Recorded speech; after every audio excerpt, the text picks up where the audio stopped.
We knew it was coming, but a few years ago, the passing of Jerry Lewis still caught me by surprise. I'm well aware he wasn't everyone's cup of tea, but I sure was a fan. Let's have ourselves a pocket-sized pep talk, and give me a chance to tell you why. A Pocket Sized Pep Talk, the podcast that can help energize your business and your life with a quick, inspiring message. Now, here's your host, Rob Jollis. As a little boy, I loved watching comedians, old and young. In my office, I even have a wall dedicated to them with the pictures of Red Skelton and Milton Berle, Buddy Hackett, Sid Caesar, Jackie Gleason, Laurel and Hardy, Dick Van Dyke, Phil Silvers, Don Rickles, and George Carlin. But the prime spot on that wall has always belonged to Jerry Lewis. I can assure you, this was no accident. Oh, sure, he was not without his detractors. For an entire generation or two, Jerry Lewis became easy fodder for the haters. Let's just say he became a bit unfiltered. It was an easy mark for those who just didn't understand him. But if you think Jerry Lewis wasn't one of, if not the greatest performers of all time, you missed a few things.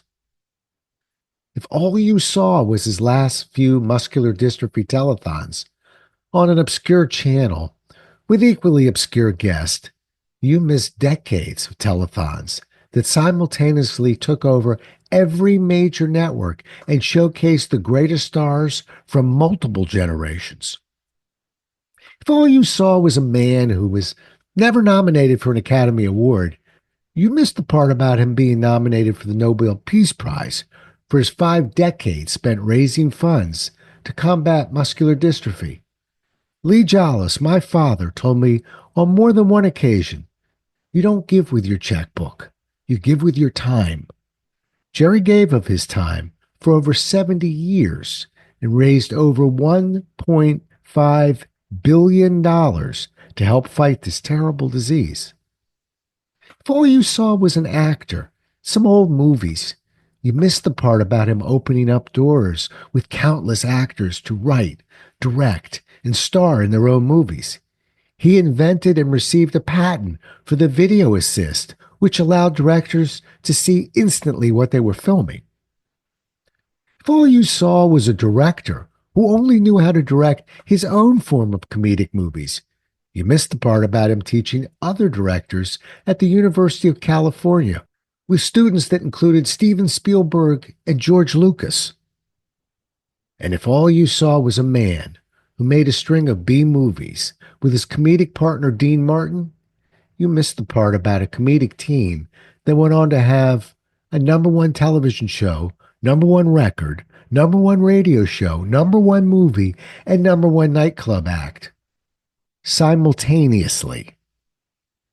I suppose I could say I met Jerry Lewis 2 times in my life.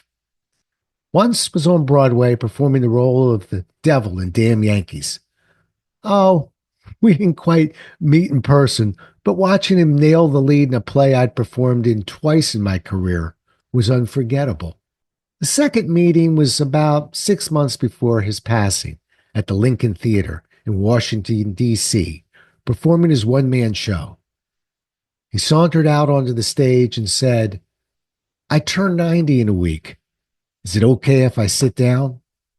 Again, we didn't quite meet in person, but watching him crush that show by narrating key comedic scenes in his life and mixing in a few classic jokes from the past was mesmerizing. Was he a man without flaws? No. Few of us are.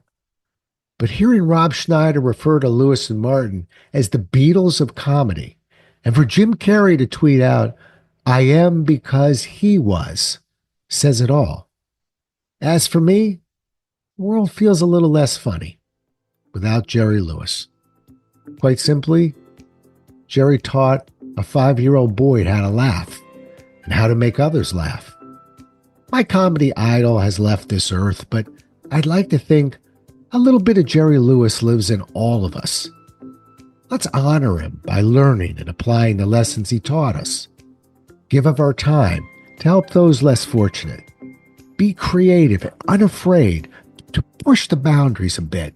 Work hard. And above all else, never be afraid to let out that inner child who lives in all of us. Rest in peace, Jerry.